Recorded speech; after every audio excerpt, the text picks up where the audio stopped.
What are some tips to get yourself writing, even if you don't necessarily want to be a published author? Well, give me a second to get my thoughts together and we'll chat about it on the other side of the intro.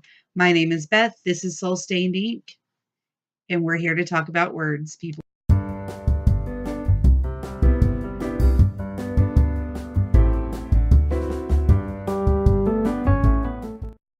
Okay, so before we actually get into the how to get yourself to write stuff, I just want to apologize for that intro.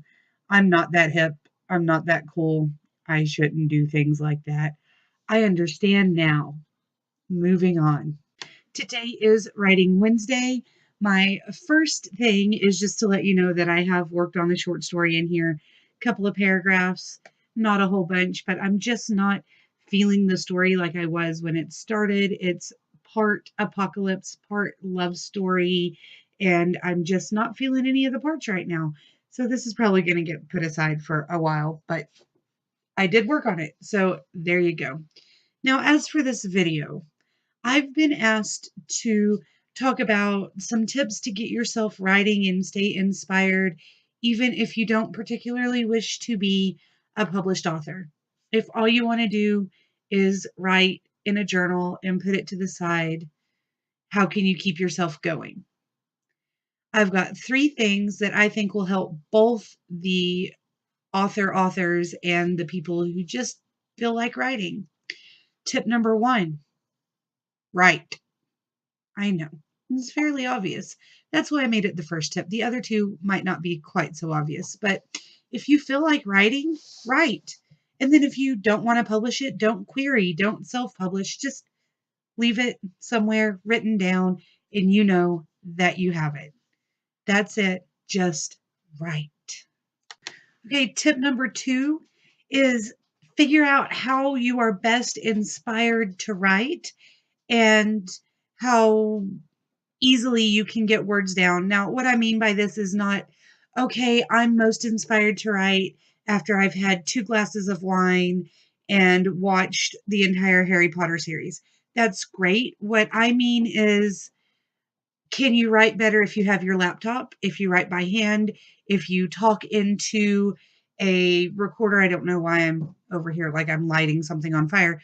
If you speak into a recorder, however it is that's easiest for you to get the story out, figure that out. And, if you need a glass of wine in the process, do that. For me, it's handwriting. So I take a journal with me everywhere I go, sometimes 2 or 3. I also have my phone, which has the memo section on it. And then if I have an idea, I can immediately get out colored pens, a piece of paper, my phone, and get it down. If you have a great idea and you wait to write it down, you're not going to remember what it was, or at least not enough of it to make it feel as great as it did to begin with. So make sure you get those ideas down.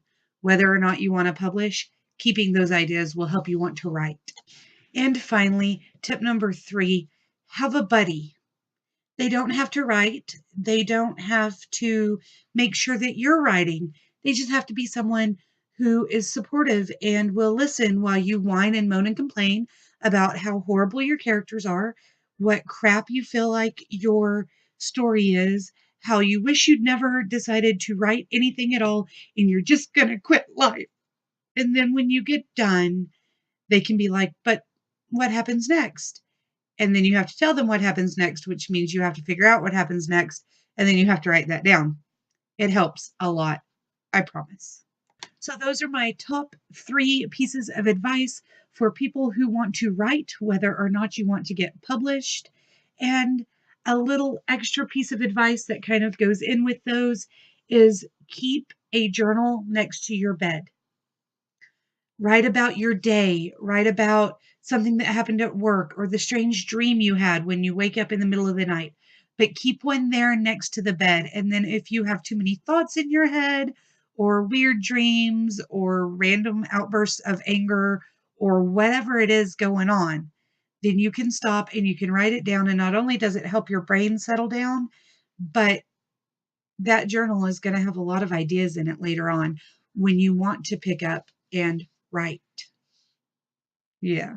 I know. I've said the word right like 83,000 times in this video alone. But guess what? It's Writing Wednesday. You should have expected it. All right, guys, that's all from me today. My sassiness is going to go do something else. I hope that you have a wonderful, wonderful rest of the week. Don't forget to like, comment, and subscribe. And until next time, read something good, write something better, and I'll see you again soon.